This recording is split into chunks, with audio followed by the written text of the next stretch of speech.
experienced a severe or life-threatening condition caused by the toxicity of the treatment that initially saved their life. Now, therefore, be it resolved that the City of Diamond Head designates September 2025 as National Childhood Cancer Awareness Month, proclaimed by the City Council on this, the second day of September 2025. You want to come up and get a picture? Come on in.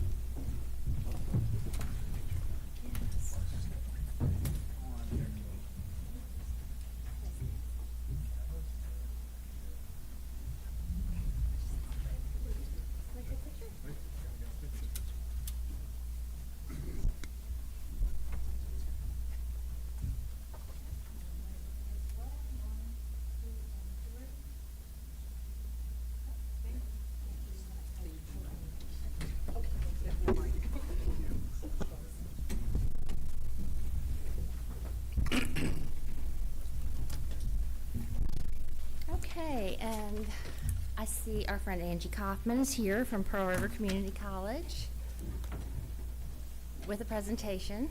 Thank you. And sure, thank you so much for that. Hello. Well, thank you, guys. It's Thanks an for coming. honor to be here. Just want to cover a little bit of information that hopefully you find of interest. First of all, we just want to say thank you. Your support with our county tuition assistance program is continuing to change a lot of lives for our students, and we wanted to go over that data with you briefly. Again, my name is Adam Breerwood. I'm president of Pearl River Community College. Hancock County boy. I went to St. Stanislaus High School. So it's good to be back home tonight. Pearl River Community College has experienced unprecedented growth right now. A lot of the institutions around the state of Mississippi, around the nation, enrollment is continuing to fall off. A lot of our community colleges in Mississippi are having a lot of challenges, and we are having challenges as well. But our enrollment has grown at an enormous rate. Since 2017, our overall head count is up 29%. Which is really unprecedented. Our credit hours, that's the number of hours that we're teaching, are up 34%. And I want you to compare that to other community colleges around the state that are down approximately 9.6%. Programs like our CTAP program are what's making the difference. So we wanted to come down here tonight and say thank you for what you're doing. For those of you that are not familiar with that program, what you're doing as a council and Mayor, what you are doing is you are guaranteeing students the ability to receive higher education. So what we're doing is all the scholarships that we offer, whatever little bit is left, you then come in and fill that last little bit of tuition. And so it's not a huge investment, but what it does is it sends a clear message to your constituents that says we care about higher education. Now we have this great new Hancock Center right here in the heart of our county. And so I can tell you right now that campus is continuing to grow. So if you want to receive higher education, you can go right down the road and you're providing that opportunity to do it. We have not raised tuition. We did not raise tuition for 6 years. Our tuition is $1,800 per semester. That's only a 9% increase since 2017. If you compare that to a 45% increase at IHLs and major colleges, we're doing everything we can to keep the costs down. Our investment, we're not asking you to do anything. Pearl River Community College last year gave over $6.5 million in scholarships. So we're putting our money where our mouth is, and we're doing everything we can to support our students. The biggest challenge that most of our students have, it's not the academic curriculum, it's not the career tech curriculum. Quite often, it's the opportunity to be able to afford college. And with this CTAP program, it's alleviating that huge hurdle and obstacle. So we just wanted to come by, say thank you. Hopefully we have opportunities to not only continue but expand that in the future, but your work and sacrifice is making a difference. So we just wanted to come by and say thank you. And I just wanted to say thank you for doing what you do, because you guys have developed this program. We just make a donation, but you guys thought it out, worked it out, and because of that, there are all these people who are able to go to college who weren't before. And I know firsthand some people that have taken advantage of it, and it's just wonderful to see.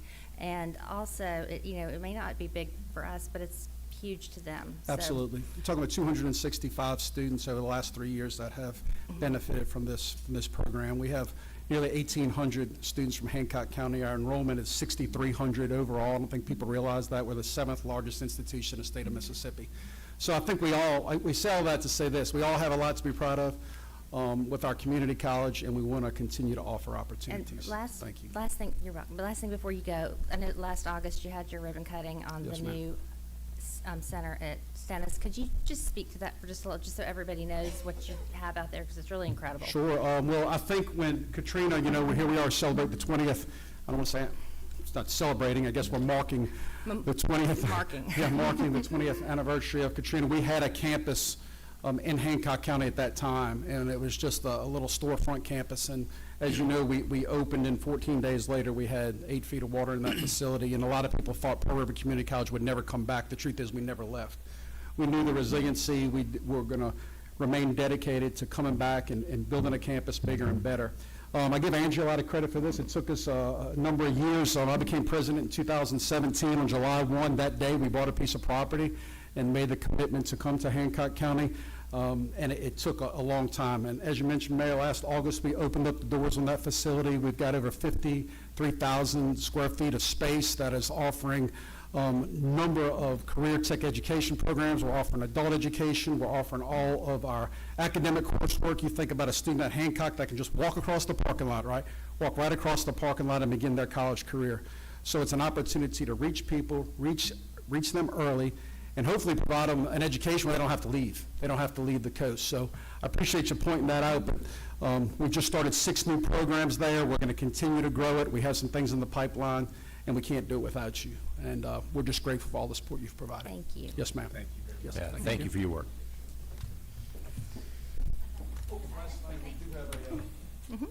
Angie's going to give you that, but on the 25th, we are having a celebration for all of our Hancock County people who have supported our tuition assistance program. You'll find a little ticket. This isn't the original ticket. This isn't the ticket, but they'll point out the date. So we'd love for you to join us. Well, thank you for that. Look at Yeah, that's just an invite, and my number is on there. Thank you. The RCG with me. Well, thank you. That is so kind. Thank you. You're so strong. How nice. Excited to show up. Thank you so much. Thank y'all. Thank you. Oh, can I ask you one more question? So does CTAP cover adult education, or is it just for freshmen? The good thing about I the mean, you know, CTAP is you can set the new students. parameters of whatever Okay. criteria that you want to set. Okay. Different counties put on different restrictions and a lot of different rules, so if that's something that the council and yourself, Mayor, thought were important, we can certainly expand it. But, Okay, I just didn't know if it was automatic, or, but that occurred to me the other day, that there might be No, something ma'am, we else don't that- currently offer it. You have to be credit seeking Okay. or degree seeking, but we can open Okay. it up any way y'all want. Okay, thank you. Thank you. Thanks again. Thank you. Okay, city manager's report, please. Thank you, Mayor. Just an update on our projects that we have out there. The Comey Drive Calapacona Pond project is complete. We had a walkthrough on the 22nd of last month. No punch list was needed as everything was done. The only thing we're waiting on or keeping an eye on is the grass seed to make sure everything grows. If not, they'll touch that back up to make sure any disturbed areas have grass growing back on it. Waiting on the substantial completion documents and paperwork, and as soon as I get all that, we'll get it to you guys to close out that project. I don't know if any of you have been over there by that. The pond is a lot lower now, and it has a much larger capacity in the next big storm to be able to hold a whole lot more water before it releases it. As you can see, the weir there is at level where the pond is, and then the top part that you see up above by the road, that is if it has to raise that high, which of course it does, then it'll start going into that and then relieve that water there. So it has that much capacity to be able to hold that much extra water in there. So the MDOT project contractor has final, according to the contractor, he texted me last week, said final striping was scheduled for this week. Should be hopefully maybe starting here. It may be first of next week, depending on how the weather was for him, to get that all the final striping in place. The signage, he's having a little more trouble with that, but sometime in the next 3 weeks, he hopes to get the sign guy out there and get all the signage up that's required, yields and everything, so that you can see what's there. The multimodal path is currently not available as MDOT has not turned that whole project over to us. They have decided that they want to put a fencing or barrier between the roadway and that multimodal path. So the contractor's going to have to come back and do that part of the work before they get released and finalize and close out that project. So it's got a little bit more work to do, but it's very close. I don't know if any of you have been out there at night. There's a lot of light now. It's very, very bright and visible to be seen out there, so it's great to be able to see all of that nowadays. The paving project, 2025 paving project is complete as well. Scheduled actually today, this morning, to have a walkthrough this Friday to finalize that project. There's some striping left to be done, and then they've done some touch-up on that as well.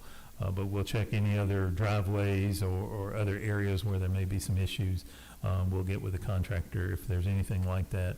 We'll create that punch list and get that project closed out. So, but overall, the projects look good, and I think most should be happy and proud of what they see. I can tell you, Bayou Drive looks beautiful as you drive up from Diamond Drive West all the way up now.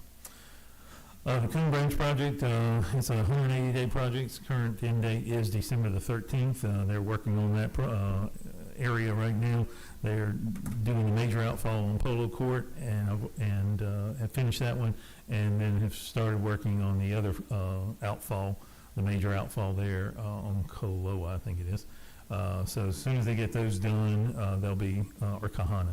As soon as they get those done, they'll start working in between the houses there to get that drainage installed, the culverts installed between those two houses, or between the houses from there. So that'll be a lot of work because there's a lot of trees, a lot of fences, a lot of property that they'll have to go through. But that's their main thing right now to start working on. I think most of the water alterations and adjustments that have had to make, they're done with, so hopefully nobody has got to turn water off anymore, but we'll see once they get to the other side if they have to make a few more adjustments on that. The canal dredging project, that notice of award is on tonight's agenda for your consideration, but we have some other issues with that, and we'll discuss later. So once we do get that taken care of, it all has to go back to MDEQ for their final review of the entire bid package, which includes this notice or presumed notice or temporary notice of award that you guys are going to give to them. So we have to wait on that. Then we'll get everything to DEQ for them to review and then get that project started. They actually met with them, Mayor Lisi and I met with MDEQ Monday, a week ago, I guess it was, and they're very excited about that project and really are hoping to get that one started. They see the need for all of that material will be a great beneficial use for that Wolf River, and so they really want to see that get kicked off here very soon. So hopefully we can get all that tied up and finished and get that project started. The Jordan River Boardwalk, another MDEQ restore project. Engineers got the final plans from, or MDEQ got the final plans from the engineers.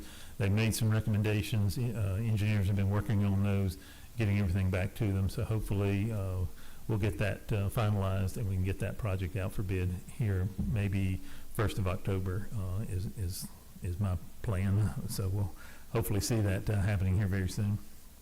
Lovejoy Creek project. U.S. Army Corps of Engineers still had some other questions. Actually got an email this morning. A few more things they wanted to see altered on the overall design plan that was sent back to the engineers. So hopefully they'll get those changes made, can get that back to them and get that permit issued so that we can get that project started. The funding's there through Tideland, so we're just ready to get started on that and get moving that, getting that project moving forward. The hazard mitigation grants, we had a kickoff meeting for both the property acquisition and the generators. Due to the funding limitations on the generator project, we're going to have to ask for a scope change on that. Got an email this morning from Rostan, who's helping with that whole project, that we'll need to make the request to FEMA to adjust the scope on that project. As soon as we can get that, we'll get that one moving forward. The Siren project, still haven't heard anything new as of setting up a kickoff meeting on that one, so hopefully we can get that one going here very soon. The bank stabilization project, engineers have actually got the preliminary designs almost done for the phase 1, and we're looking at getting that to you guys at the first meeting in October for Covington to present that to you guys so you can see what that overall plan is going to look like. And then maybe we can look at January, February, getting started on that, getting that project started on phase one. The Pelican Cove engineer finally got the OPC and the preliminary design to me. They'll be at the next council meeting to present that project to you guys. It's a lot of pond dredging again and reshaping that entire pond so that the water flows better. Adjustment of the weir at the other end so that the water level is a little bit lower, and so it has more capacity, and then fixing the drainage ditches between the houses to get that water there without flooding the neighborhoods. So that's more or less the big part of that whole project. So they'll be here at the next council meeting to present that to you. And that's pretty much it. Okay, thank you. Any questions for the city manager? Yeah, John, for the MDOT projects, the signs, they're basically just talking about road signs at this point. They're not talking about Welcome City of Diamond Head No, type on the No, we're interstate. talking about yield, okay. hopefully I-10 this way, whatever. Keep that in their ear, though, that Yeah. Diamond Head at each end, coming in, because before it used to just be a POA and not a city, and I now got you. it should have recognition, not Okay. just at the entrance, but when you're coming into the borderline. Certainly I can do that. All right, and then the other thing was with the hazard mitigation grant, Mhm. how many houses are including in that, do you think? Right now it's 4. The 5th one backed out before we got the funding put together. Unfortunately, currently only 3 have responded to Rostan's calls and emails. The 4th one just has not returned their call. I've been to the house, knocked on the door, nobody came, left a door hanger, just non-responsive. So we're going to move forward with at least those 3. And if we can get the 4th one on board as the project moves forward, we will. But if not, we may have to leave them out of it. All right, thank you, that's all I got. Councilman Clark? No, ma'am, we're gonna address it later. Okay. Councilman Finley? No, ma'am. No. Councilman Shepherd? Are we? No, thank you. Okay. Quick question about the Rostan money. Were there alternates? So is there anybody else still on the list that maybe didn't get selected? Or is that it? Just- That's it for that one. There were Okay. only those 5 Okay. on that. We split it up into 2 packages. Okay. The other 10, I want to say it was, are in a different package that just Okay. hasn't been funded. Okay, I was just curious. Okay, no problem. And then I know there's not an update on the dog park, and it is on the consent agenda, but just in case anybody missed it, we are sending a formal request, if we approve the consent agenda to Diamond Head Water and Yes, Sewer. I didn't think about that, but yes, we are, to get them to hopefully waive the fee to install a meter out there so we'll have water. Yeah, it's just a Yeah, good sure. opportunity to partner with them, and we Oh, yes. appreciate their willingness to help us. And we're Certainly. excited that things are moving. Okay, so I need a motion, please, to approve. Oh, I'm sorry, are there any public comments? I skipped that. So sorry. Jean. Okay. Hi, good evening, Hi. Mayor and Council. I was excited to see the agenda item about the tree replacement subject, and I thought it would be a good time to encourage you to take a look at your landscape ordinance as a whole. It's very disjointed and lacking some quantifiable matrix in there that's measurable, something that you can address the applicants against, something that has teeth. I did do a good bit of searching and found that there is some landscape ordinance here and there. It's a bit disjointed, like I said, and there's some shrub and landscape requirement for new commercial developments that I'm not certain is being enforced. So not sure how the AutoZone was able to open and not have to put a hedgerow and their required trees out in front of their parking lots. You can generally tell a lot about a community and their landscape ordinance by just looking at their commercial parking lots. If there's no landscaping in it, if there's no trees in the islands, it's generally either non-existent or something that's not enforced. So You're in par with the rest of the communities on the coast. Your landscape ordinance is very lacking, as are theirs.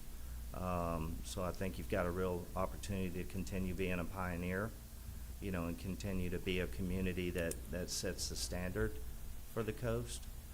It makes a difference. You know, it makes a difference when you don't have unattractive commercial developments that are very in view as you turn into you know, downtown Diamond Head off of the interstate. I mean, it's right in your face. You know, now we have the buffer that's been removed against the interstate, so you know, you're seeing really the back end of a lot of businesses, which is, you know, can be a little worse. So but yeah, you know, the simple request was that you take a look at your landscape ordinance as a whole. I did some searching, you know, locally, City of Madison, City of Fairhope, St. Tammany Parish, you know, did a search for tree protection ordinance, and all of them, the tree protection ordinance falls within the landscape ordinance. It's very robust, it's very quantifiable. They all require a landscape architect or a certified landscape designer to provide the plans. So, you know, I can leave these with you, and Okay, please do. it could be something that you know. I just want to say for anybody here, or anybody who's watching, Gene Peters is on our Planning and Zoning Commission. We're very lucky to have him with his background. He's a landscape architect. Yes. Landscape architect with a Mhm. lot of experience. So I have a question for legal. If we wanted to get Planning and Zoning to look at the landscape ordinance and make a recommendation to the council, does that need to be a separate RCA, or can I amend my motion, just put it on there? Or can they just? Up to do it? however They just y'all don't- wanna do can it. they- Or can he just, as a Planning and Zoning Commissioner, can he just add it himself? What's the best way? I just don't want to lose a month if I miss because of the notice deadlines. Yeah, I mean, that's going to be your issue, is you've got to have, if we're going to have a public hearing on this and Mhm. discuss an amendment to an ordinance or a new ordinance, we're going to have to go through that process. So however y'all want to start that. You could Okay. add an agenda item or however you want Okay. to do it. Okay, well then we'll address that I'll coming up. leave these with you. Okay, thank Yeah. you so much. Thanks. Thank you.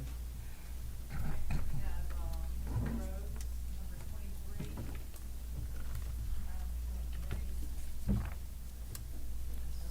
you know what? This was nailed. Okay, you're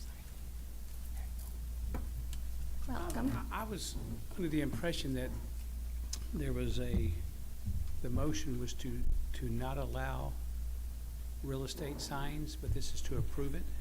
It is. Okay, I just wanted to say, I think it's a good idea. We have people riding through Diamond Head all the time who may not have a real estate agent, and they're just looking for houses as they traverse the coast. And I think it's a good idea to let people put real estate signs out in their yard for people to see it. Okay. Can only improve commerce. Well, thank you very Thank you. much. Thank you. Is there anyone else? Okay.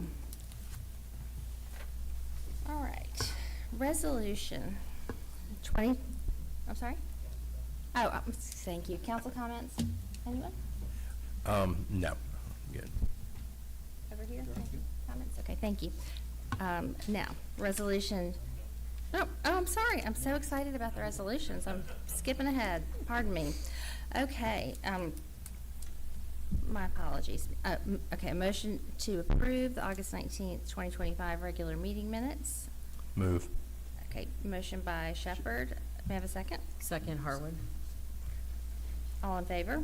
Aye. Thank you. Okay, now resolutions. Go ahead with those resolutions. Thank you. Okay.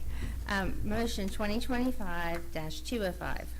Motion to adopt Resolution 2025-042, thereby adopting the fiscal year 2026 budget as finally determined by the City Council. Motion? Move. Shepherd. May I have a second? Second. Second by Mar. Okay, roll call, please. Councilmember Finley, Yes. Councilmember Shepherd, Yes. Councilmember Harwood, yes, Councilmember Clark, Yes.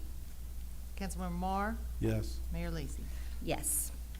Motion 2025-206, motion to adopt Resolution 2025-043, thereby setting the tax levy for fiscal year 2026 to be 29.5 mils and for other related purposes.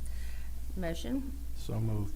motion by Mar, may I have a second? Second, Clark. Second by Clark. Roll call? Councilmember Finley, Yes. Councilmember Shepherd, Yes. Councilmember Harwood. Yes. Councilmember Clark, Yes. Councilmember Mar. Yes. Mayor Lacy. Yes. 2025-2014, motion to adopt Resolution 2025-044, thereby reappointing John McCraw as Commissioner for the Gulf Regional Planning Commission. May I have a motion? Move. Shepherd. Motion by Shepherd, second. Second. Second by Mar. Roll call? Councilmember Finley, Yes. Councilmember Shepherd, Yes. Councilmember Harwood. Yes. Councilmember Clark, Yes. Councilmember Mar. Yes. Mayor Lacy. Yes.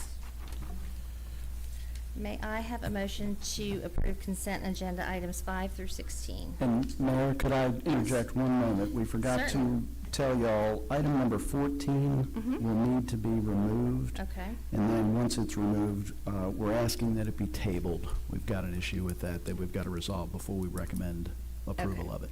All right. So let me, I move that we remove item 14 from the consent agenda. okay. And I'll Second. Second by Mar. So that was Finley and Mar. And table it. Okay. So we remove it? Okay. Yes. All So right. all in favor of removing item 14? Aye. Okay, and now we need a motion to table it? We can do that after? Okay. All right, so I need a motion, please, to approve consent agenda items 5 through 13 and 15 and 16. So moved. A motion by Finley, may I have a second? Second. Second by Harwood. All in favor? Aye. Who was that? Who was the motion? Okay, thank you. Okay. Now, you want a motion to table now? Correct. I will move to table consent agenda item, previous consent agenda item number 14. Second. Second by Finley.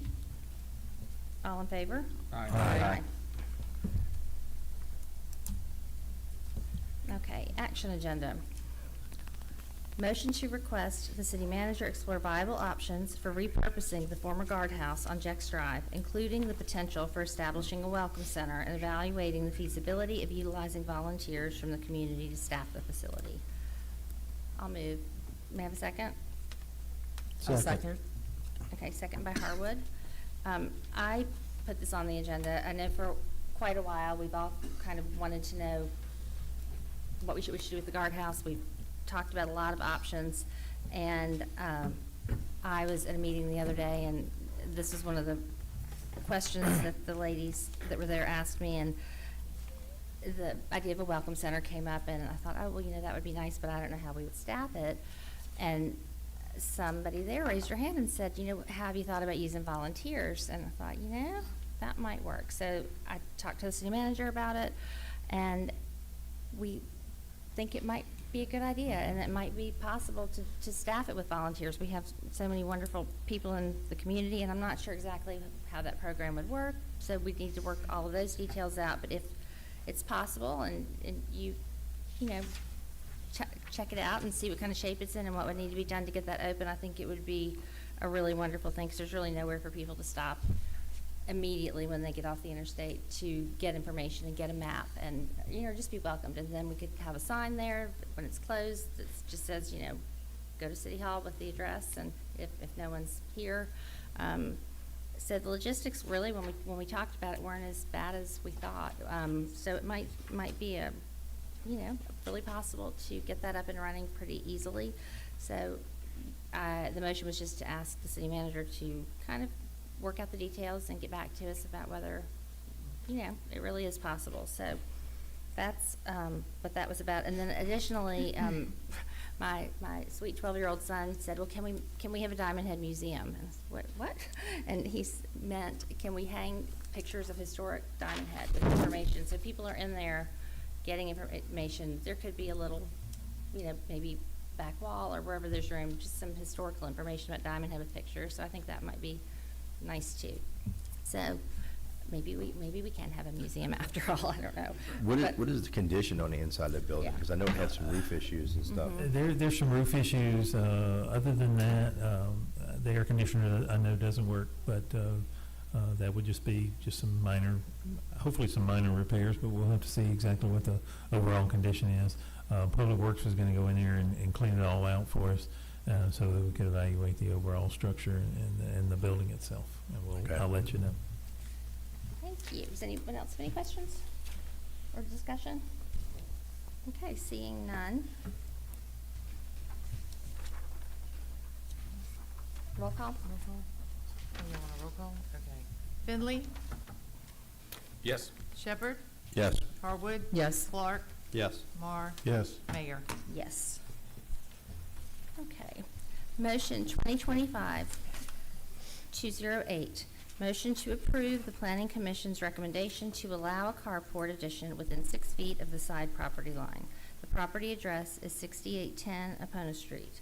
The tax parcel number is 131A-0-01-064.000. The property is in an R6 zoning district. The side yard setback for an addition is 10 feet. The variance requested is 4 feet. The case file number is 202-500-503. May I have a motion? Move, Clark. Okay, may I have a second? Second. Was that Shepherd? Yes. Second by Shepherd. Any discussion? I'd like Pat to come and tell us why the variance.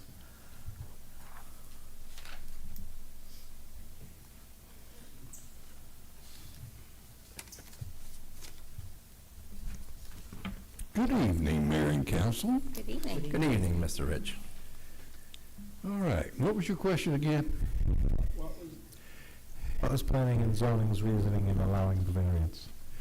The reason was he needed a carport to store. He has antique cars.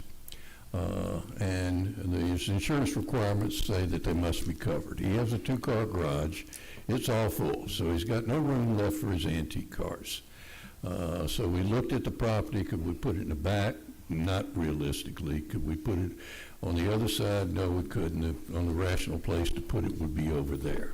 It's within, let's see, 4 feet for the variance. So it's, this 10-foot setback is within 6 feet. It's outside of the easement. The applicant has gone ahead and dug a swell between the two houses that will drive the water or allow the water to go to the front drainage easement. He's also going to put gutters and downspouts on that and direct them to that swell. So there should be little or no impact whatsoever as far as runoff is concerned. So And there was no objections by neighbors or there were no objections whatsoever at all. That's all I needed to know. All right, thank you. Thank you. Any other questions Anybody else? for Mr. Rich? Any other discussion? Okay. No. Seeing none, we'll vote. Thank you. Yes. Yes. Yes. Yes. Yes. Yes. Okay, motion 2025-210, motion to direct the Planning and Zoning Commission to review and revise the language in the current tree ordinance regarding the clearing of lots, both residential and commercial. While the ordinance clearly requires a certain number of trees to be retained, it does not fully align with the intent of preserving mature trees and safeguarding the city's tree canopy. The Commission is asked to consider incorporating a tree survey and pre- and post-inspections as part of the permitting process, as well as requiring that a clearing permit be posted on lots prior to clearing. They should also consider if said permit should publicly outline how many trees are to be retained. Furthermore, the Commission should hold a public hearing to solicit input on proposed revisions and return to the Council with the updated language that more effectively protects mature trees and enhances Diamond Head's tree canopy. I will make a motion. Do I have a second? Second, Finley. Second by Finley. Thank you.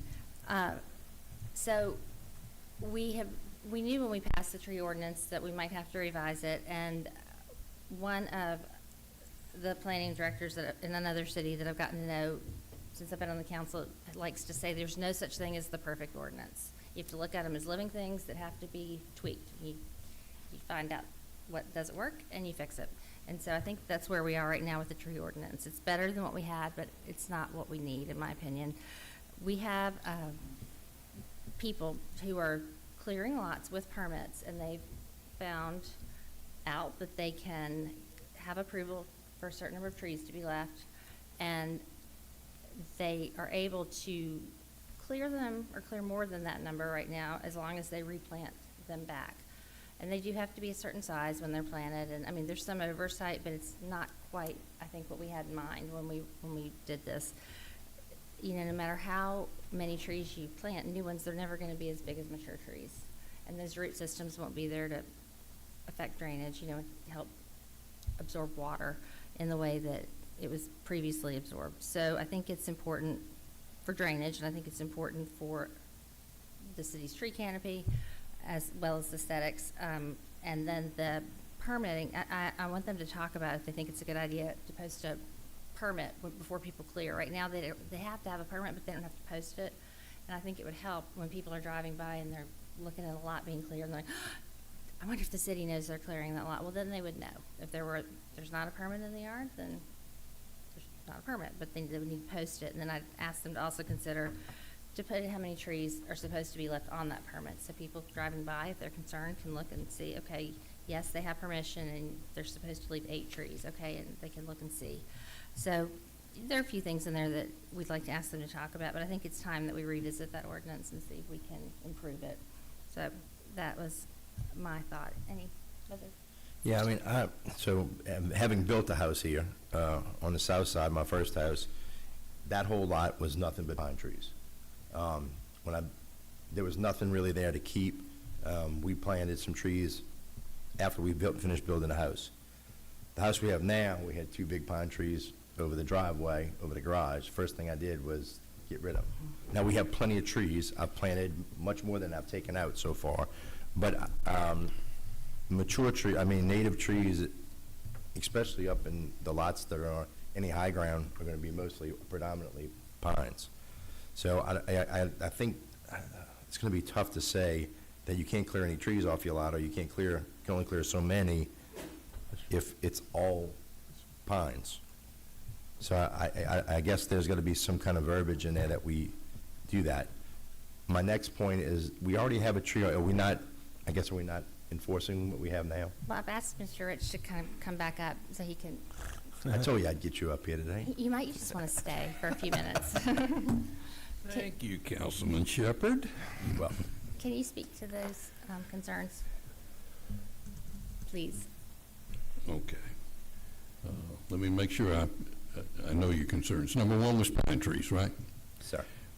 Pine trees, as we all know, during hurricane season or storm season, they're always a hazard to the house, or could be a hazard to the house.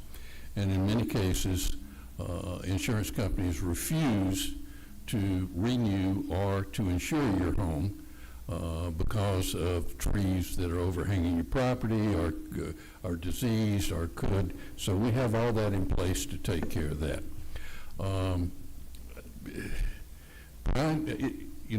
We talk about our canopy, and we talk about the tree coverage, et cetera.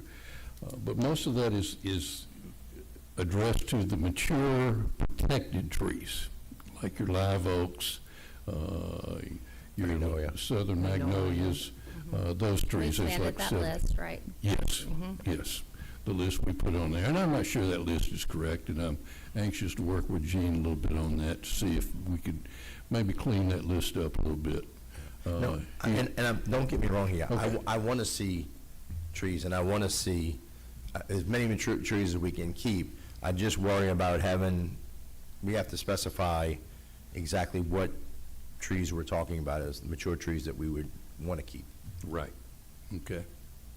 So is the mature trees you want to keep, is that the protected trees, or is that all trees, or any tree that's above a certain diameter, width, and so those questions. So yes, I agree with you Mayor, that ordinances need to be revisited, because you have the best of intentions and then you have reality. And we've hit upon reality, so now it's time to examine it and determine the best way to do that. So we're willing to take this on. It will take a little bit of time. It's not something that's going to be turned around by, the next meeting or the meeting after that or next month or whenever it is. So it's going to take a little bit of time, but we're certainly willing to take this challenge on. But yes, we'll take it on. But you're already taking into account pine trees, right? If you tell somebody right now that they have to keep 6 trees. Correct. And they only have pine trees, you're taking that into account? Well, they have to have, okay, Then first they of all. plant trees? First of all, the tree ordinance state that must have up to 10,000 square foot of lot. You have to keep 10 trees. Okay, if it's 6,000 square foot lot, then you got to keep 6 trees. All right. So, what we're telling the builders is that if you do not have enough trees to meet the 10 tree requirement, then before we will issue you certificate of occupancy, you have to have the landscape plan that makes sure that we have 6 trees that meet the diameter and the status there that we're talking about. So if let's say all they had was pine trees on it and they cut them all the pine trees down, then they would have to come back, and before they get the final inspection, they'd have to put in those 3, 6, 10 trees, whatever it is. Another species, right? Right. Okay.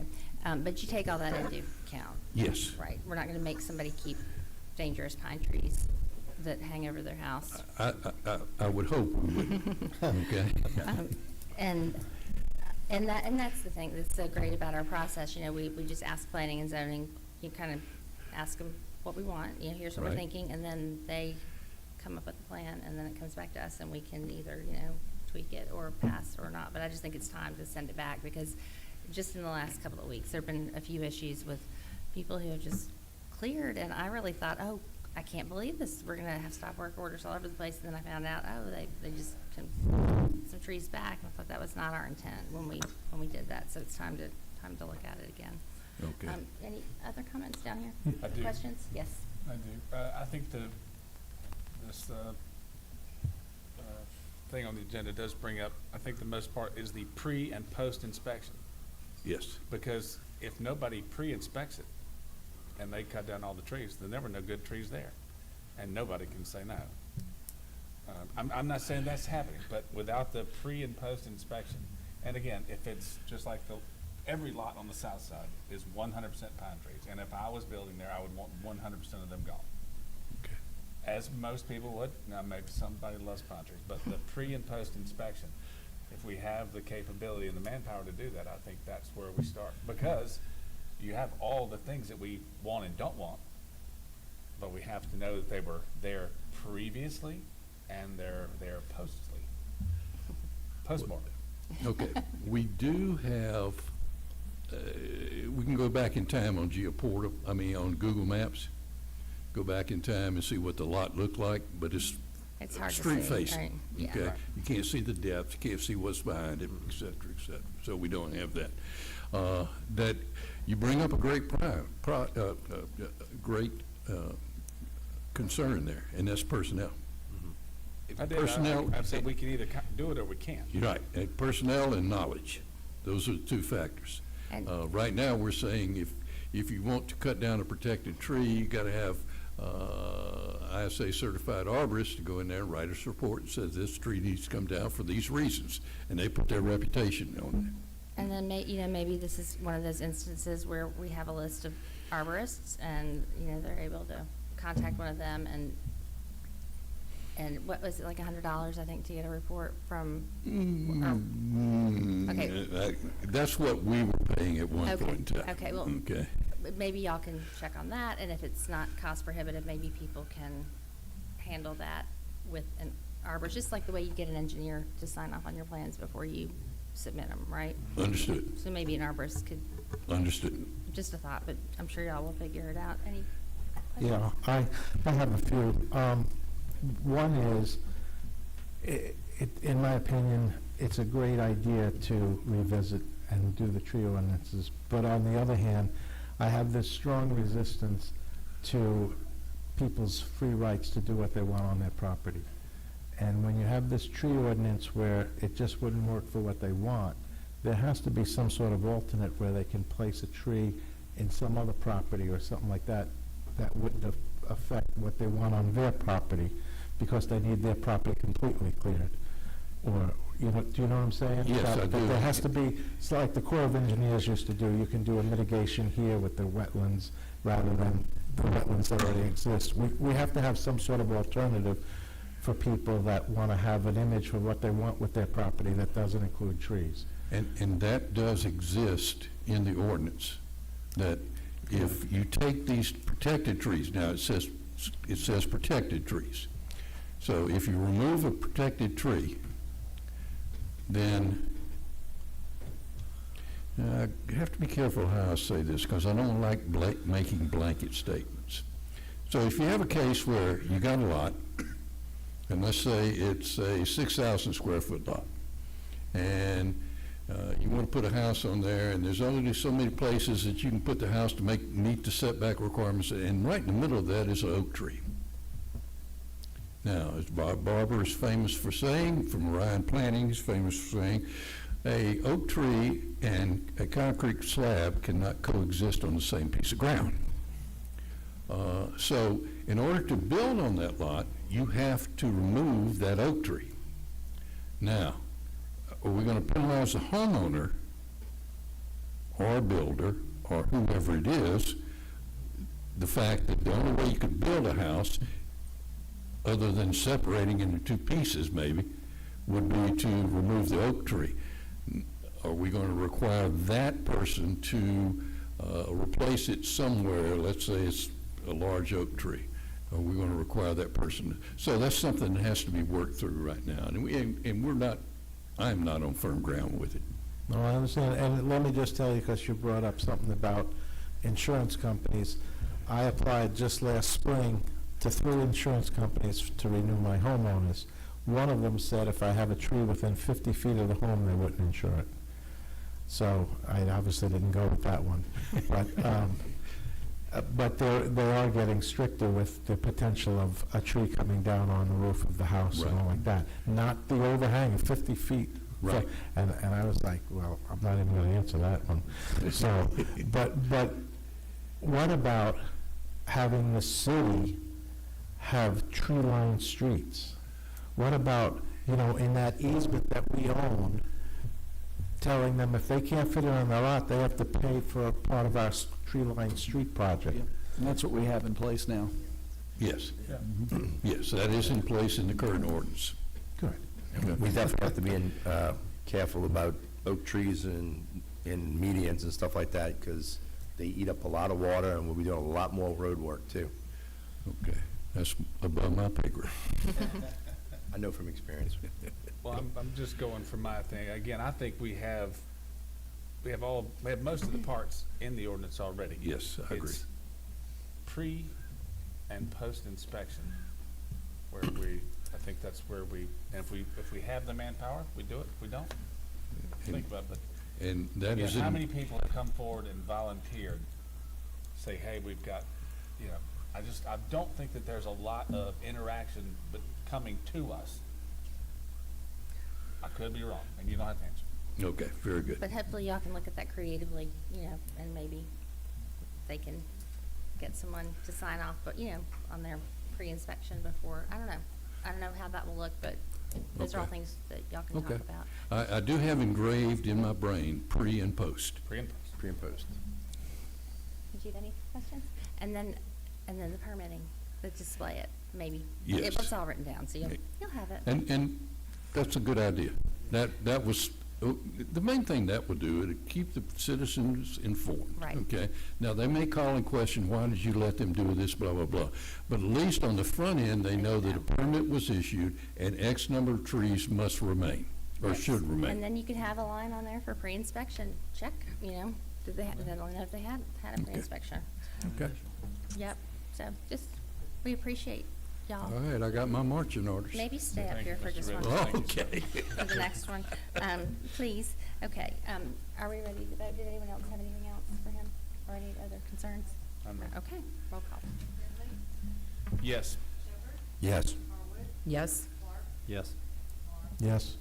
Yes. Okay.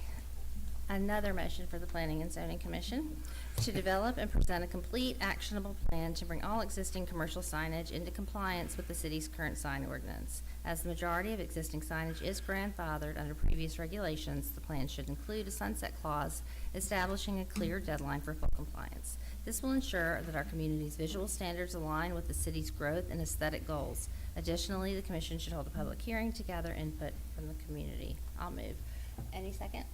I'll second. Second by Harwood. Okay. So we brought this up a while ago. It's been several months ago, and justifiably, y'all decided to wait because we were in the middle of or maybe right before the roundabout construction started. Nobody wanted to put any more of a burden on our businesses, which was absolutely the right decision.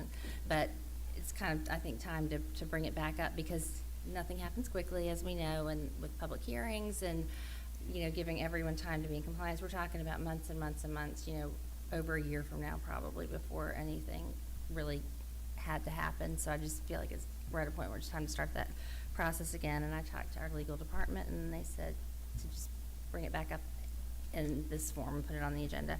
So that is why it's here. And for the public, what we're talking about is the signs that are still on poles and the ones that don't meet our new design guidelines. It's time to say, okay, everybody, whatever the sunset clause states, which is, you know, kind of the drop dead date by, you know, this day, a year from now, whatever y'all decide, everyone needs to be in compliance. And I think that we're all very conscious of the fact that, you know, money's tight and we'll need to, you know, try to help them if we can. And I don't know if there's any grant money, we can certainly check, right?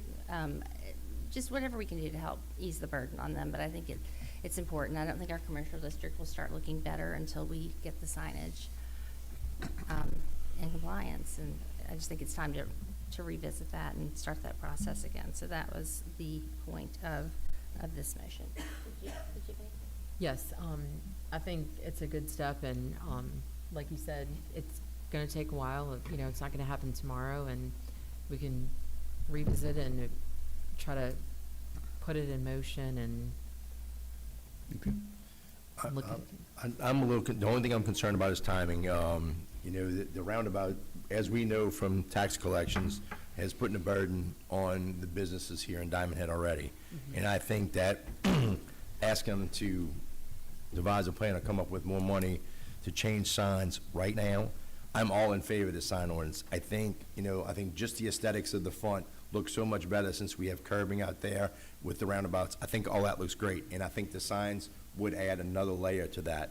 I'm still worried about timing because I know the roundabout's gonna be finished soon, but these businesses had 8 months of declining sales. It's gonna take them at least that much time to get there, to kind of recoup some of that revenue and get that business back. That's my only concern about it.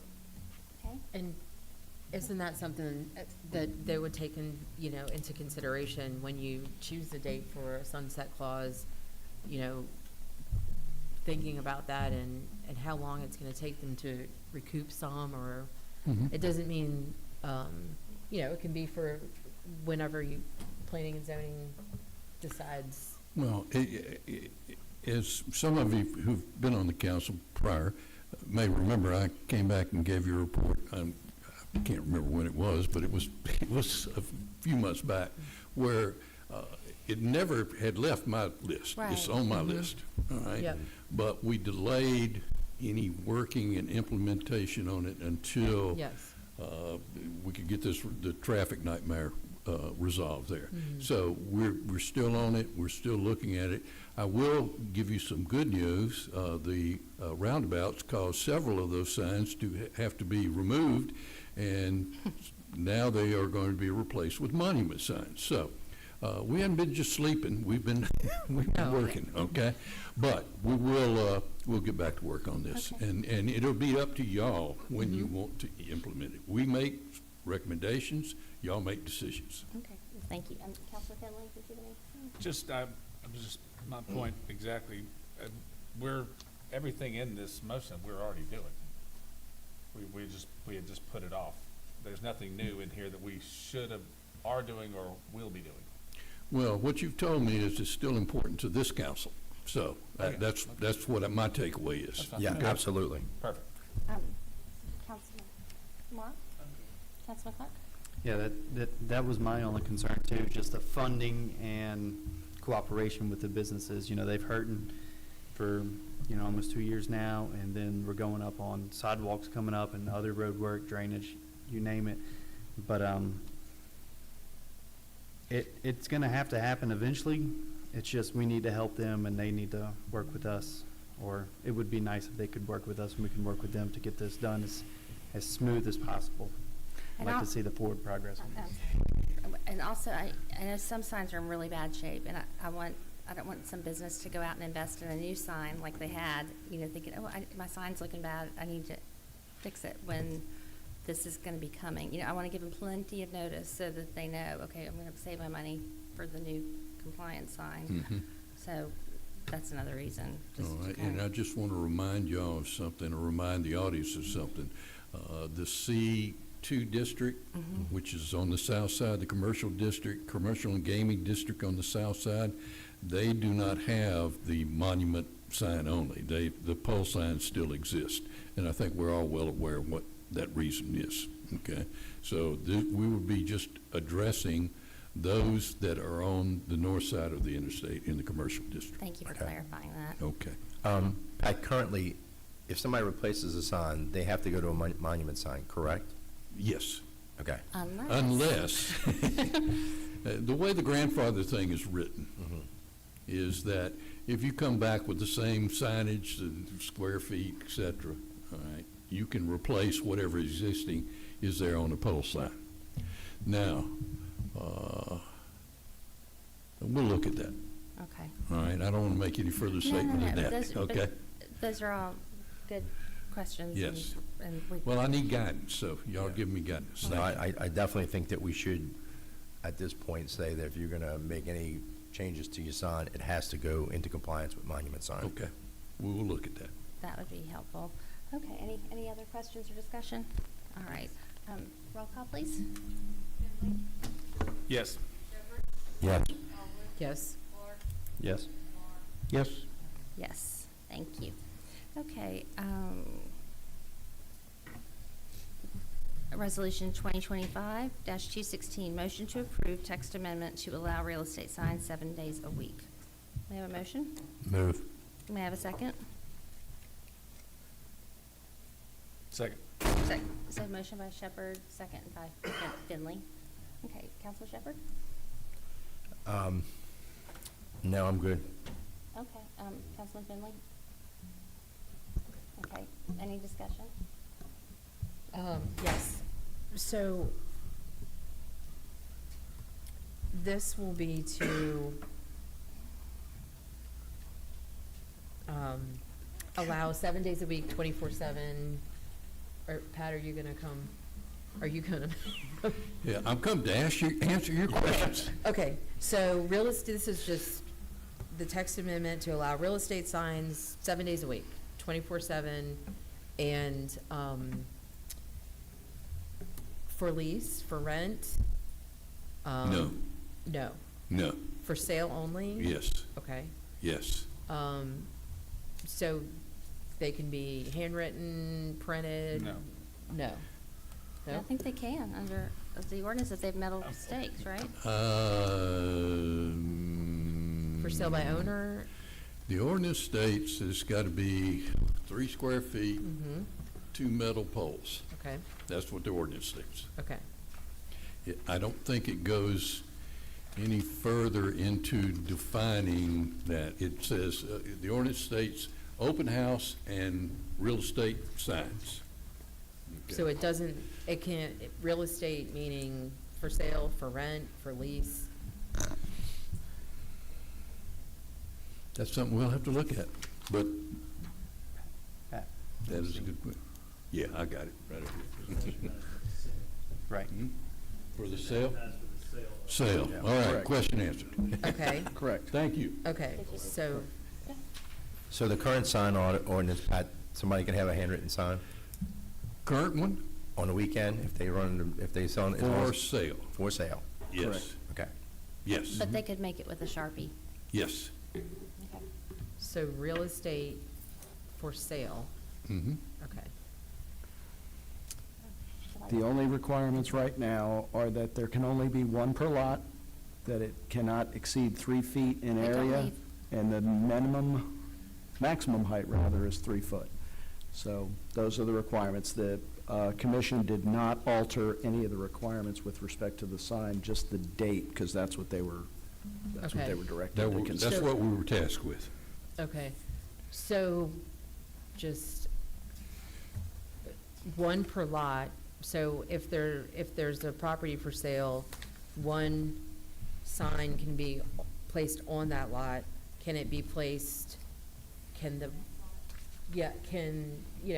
be a sign a for sale sign on the corner of? Are you talking about a street, a for sale sign on one street side? And no, it doesn't specify that. It says one per lot. Right, so those Okay. are, those So it's the are not lot, permitted. not street facing. Okay, so if my house is for sale, I'm allowed to put one sign on the actual property. Correct. Can I put a sign on the corner of No, another? it must be placed. I would say we've allowed for that, whether we should or shouldn't. The directional signs showing you there's a house for sale on this street. And there may be 3 or 4 in the median or right of way to allow for that. Yes, we probably don't enforce that. Maybe that's something we can start doing. Same thing for a metal sign or metal frame with two poles. We don't enforce that either. Specifically, but we could, if that's, if you guys go with this 24/7, 365, that would be something that we would have to start enforcing, that it has to be that way, not just one single stake in the ground or something to that effect, but. Okay. Okay, any more? I think that's it. Okay, Councilman Mark? Oh, I'm sorry. Yeah. I did not see. I got up. I'm sorry. Right, he recused himself Oh, before of the, course he prior did, to the yes. discussion. He's in the business, of course he did, yeah. Councilman Park. I'd like to see personally our sign ordinance get enforced first before we start adding or removing anything else. I mean, we have a good, I've spoken to a couple realtors, they're used to the way it's always been. And a lot of other residents, they like the way it is. I think the 7 days a week, they'd rather just keep it on weekends, maybe add a Thursday into it, that way it's Thursday through Sunday, but spoke to a lot of people, they didn't like the 7 days a week, and I'll stand by them. Okay, is that all you have? Okay. How many realtors came to speak at Planning and Zoning about this? None? None. Okay, that's interesting. No one else did either. No one else did. So Correct. So one person tonight, and he made a good point, but it's telling that nobody showed up at P and Z. Okay, I'm worried about the aesthetics. I don't want us to look like we've got litter everywhere, and I don't like the idea of a handwritten sign as on a piece of metal with 2 stakes, because it meets our requirements. I am thinking that we should consider sending it back to Planning and Zoning, maybe with a recommendation that addresses some of these concerns that we have, and maybe y'all talk about it and decide, maybe we want to do it Thursday through Sunday, but addressing all of these issues that we talked about tonight. Or we can vote to just pass or deny, or we can send it back. Is that right, legal? Okay. So I'm in, yeah, go ahead. Did you? Can I motion to send it back? Or- Do we need to, how does that work? Do we vote yes or no and then make a separate motion to send it back? Yeah, we've got a pending motion, so we should address that unless the person who made it wants to amend it, but we should address the first motion before we consider another. Okay, Councilman Shepherd, would you rather us vote, or would you rather amend, or what? how do you feel? Let's amend it, Okay, and maybe we'll send a new RCA back to zoning and planning and zoning that addresses some of these concerns. So your concerns have all kind of been noted. Pat, I think's got him. He's got a fairly solid memory, fairly. Used to. So rather than have to do another RCA and wait, if you all want to send it back, Pat's got if we're going to do another public hearing on these, we've got to notice that and advertise that. But if you guys wanted to go back for considerations about the look of the signs and handwritten signs and things like that, Yeah. that can certainly be done. Well, I think there's some concerns about uniformity, and maybe that's something that we look at. We can do maybe some research on a kind of a standard template and everybody put their information on it. I don't know. That I might, think a compromise probably can be reached, somewhere in the middle with a little bit more specifics about some of the concerns. and it might be easier to enforce if there were a uniform sign and, everybody knew it had to look exactly like this, because then as soon as you see it, you know if it's not in compliance. And if, there's not having to go check and see, it makes it really simple. I don't know, but these are all things y'all can hash out and come back to us. But I think, if we vote for it as is, once you lift that, Well, people are gonna bring in a sign from out of town if they're coming in, and then if you're gonna have one sign, then you're gonna have to force people to buy it from one place, and that's a whole different thing. I'm concerned, and we're all concerned, the quality of the sign itself. Okay. If it's gonna be 7 days a week, wind gets up and blows over, and then it's flopping around somebody else's yard. The quality of the integrity of the sign, and then as also the aesthetics of the sign, no cardboard, no, that kind of thing. So that's what Shane would like to see. Okay. Or we can specify a printed sign. Okay. and when I, just to be clear, when I'm talking about uniformity, I'm not envisioning one vendor. I'm envisioning here are the instructions, and you can get it printed wherever you want, but it just needs to look like this. If y'all decide to go that way, or you may decide to go that way, which is fine too. Can we get in the business, Derek? A little revenue generating thing? There we go. That's a great idea. I didn't hear that. Anybody have any other questions or discussion? No, thank you. Okay, So have you amended the motion to send this back to planning and zoning for an additional public hearing and more further guidance? Yeah, I'd like to amend the motion to send it back to planning and zoning for an additional hearing. And I will second. Okay. Then we need to vote on 2025-216 as amended. Roll call? Yes. Yes. Yes. Yes. Yes. I get it. You get him, okay, thank you. I guess, He's got it. Mr. Rich, you might want to stay. Yes, ma'am. You're popular tonight. Now Bo will be appearing for Pat Rich. Welcome back. Thank you. Where are we at now? He's right there. Okay, Hey, all what right. happened to 24? Mhm. What happened to 24? We're about to do it right now.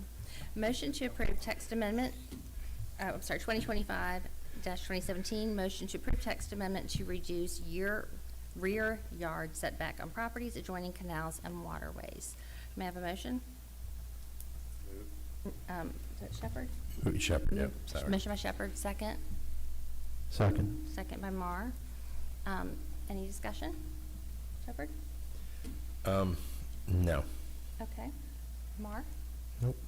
Anyone else? Okay, and let's see, and any concerns from planning and zoning since you're here? No, Okay. there was no one spoke at a public hearing. Okay, No objections. okay, very good. Roll call, please. Yes. Yes. Yes. Yes. Yes. Yes. And then a motion, 2025-2018, to approve text amendment to allow golf carts to cross as exit 16 overpass. So moved. Finley. Motion by Finley. Second. Second by Harwood. Finley, any discussion? No, ma'am. Harwood? Yep.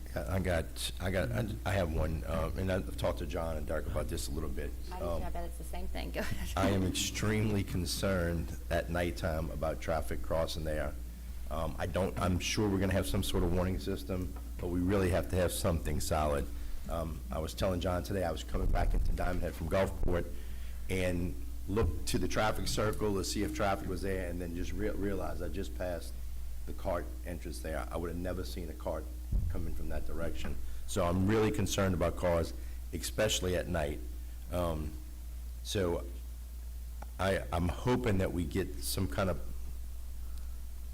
I don't know, some kind of guidance on a notification system that you're coming up to a crosswalk, lighting saying that, hey, and then something to significantly reduce speed. Yeah, so one of the things we kind of talked about, and there were some concerns at the Planning and Zoning Commission when we talked about this.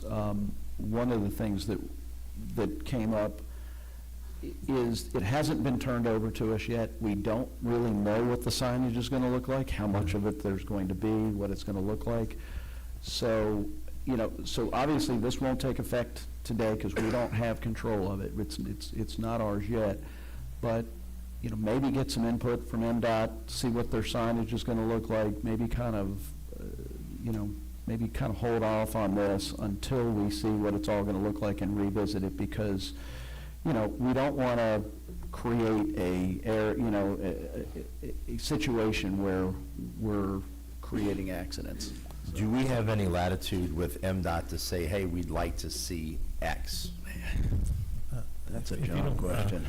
I'm actually, the engineer's coming in here tomorrow to take another review of the entire site, and then he's gonna get with me, to discuss that. So I can I can discuss that with him, get some more information as far as how the, overall plan is gonna be, what the signage is gonna look like, and express your concerns about, some sort of notification, needed, to show people, hey, there's golf cart crossing here, or bicycle, pedestrian crossing. I mean, it's for multimodal, so it's anything. But to make sure they understand, as you're coming off an interstate, it's not just an off-ramp or an on-ramp. There's people gonna be walking there or going across there. Yeah, So I with the can traffic- definitely get with them and discuss that. Yeah, I think there's just a lot to watch there with the traffic circles and traffic coming from different directions in that quick second there. Are there any, I'm sorry, are there any other, is there somewhere that's done this that we can look at, and has, Not that I've seen. Yeah, We'll check with But I MDOT can and ask. see what their thoughts are on And it. then also, we need to address the issue of the streets leading up to the crossing that are not, multimodal? well, they're not multimodal right now, but they don't allow golf carts, so you can't even get there right now until All we right. make those. We can look at the right? overall. So should we overall. take- Maybe this should be tabled I'm thinking until maybe we we should have table more it. information on all of this. I'm for tabling this simply until we actually have ownership of that area, for certain.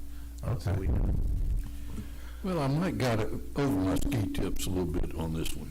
Well, the goal was we wanted it in place in anticipation of MDOT turning this over We to us. wanted but- that Right. open and ready, ready to be allowed before we came in and said, okay, when are you going to let us go across the overpass? So we wanted something in place. I realize now it's not just as simple as saying, okay, you're allowed to do that. There's a lot of things, so I agree with Councilman Marr that, probably, and So, John. do you think you could have something ready for us by the next meeting? Well, that's dependent upon, Ownership. that's kind of out of my hands. Well, but, Well, they have said, Okay. John said, what, about 3 weeks on signage, and that's, we Yeah, don't know that's what what they told that's me all last going to week. include. So John's going to meet with them tomorrow. We'll see what we can get done. Okay. we appreciate that you're trying to be proactive and Well, thank you. get it done. Did you have any? Yeah, Yes. just one thing too. Mhm. I think we need to look into the inspections on these golf carts going across. You always see the kids riding, you see the parents holding the kids, grandparents holding the kids. Are people in seatbelts? Half the time, no, and do they have an inspection sticker? Half the time, no. So I think enforcement on that too needs to be brought up when we start talking about crossing I-10 also. I think that should be enforced more too, but to only be allowed, you need to have that inspection sticker too. Okay. So you just said, people have to know, it's not, you're not going to the red zone, you're, seatbelts, people in a seat, not in the, Yeah. normal car, Protocol. conveyance should be. Well, the definition is low-speed vehicle, vehicle being the operative word. Vehicles must have seatbelts, and they must be fastened when you're driving, so. And as all ordinances, they're only as good as the enforcement that you give. So, I'm sure our partners in the police department would be more than happy to start enforcing these. And So I, if we go to, once we meet with the engineers, John meets with the engineers, we come out with a little, we can e-blast it, say, look. Yeah. We're coming up, everybody's wanting to go across, here's, when you can do it, and here's how you need to be prepared to get over there and back without, being arrested. Okay. safety first, right? Very good. Or Okay. injuring Right. yourself Any or other- someone else. Any other discussion? Okay, so you made the motion, or who? I put don't it on? make motions. No, but I mean, who put it on? I will make a motion. Okay, to amend it, or table? Table this until the next meeting. Okay, Second. Second. okay. So Harwood seconded, so, okay. Uh-huh. Got it, okay. So, All in favor? it's, All we need to in vote on favor of table. table? All in favor? Okay, all in favor? Aye. Thank you. Okay, thank you, Mr. Rich. Oh, wait, one more thing before you leave. Having taken into consideration what Gene Peters said, I'd like to make a motion that the Planning and Zoning revisit our landscape ordinance and make recommendations to us on ways we can improve it. Since y'all are gonna be looking at trees, it might be a great time to just talk about all of that. So I know we tend to discourage last-minute motions, but in light of his appearance tonight and what he said, I think he made a very good point. So I'd like to move that we ask Planning and Zoning to additionally look at our landscape ordinance, and that way, when you hold the public hearing, if people are there for trees, they might want to talk about that as well. So, would anyone like to second? Second. Okay, second by Mar. Any discussion, Councilman Mar? Make it one and the same, is that what we're saying? No, Yeah, it's a no. separate motion, Oh, I but we're thought just it- asking them Two to motions, but also same part. revisit landscaping when they, So just to be clear, so Tammy's got it, you're making a motion for the Planning and Zoning Commission to have a public hearing to look at the landscape ordinance. yes, please. Right. And Councilman Mar seconded. Got it. Okay. Councilman Mar, any discussion? Nope, okay. Okay. Anyone else? Questions, discussion? Okay. All right, seeing none, all in favor? Aye. Okay, now, thank you very much. Thank you. All right. We do need to go back, Mayor, to Yes. consent agenda item number Do. 17. We do. Which we Thank moved you to for action reminding already. me. Okay. So, from the consent agenda, move to the action agenda. We have a motion to approve to advertise for engineering services for a 4-year term with amended request for proposal. May I have a motion? So moved. Motion by Mar, second. Second. Second by Harwood. Councilman Mar, any discussion? Yeah, the reason why I took this off the consent agenda is me and John were talking right before the meeting, and it seems it would be beneficial to get input from the council as to what we want in engineering services 4-year contract proposal. And one of the things was, do we want the engineer to be the person who does the bids, opening of the bids or not?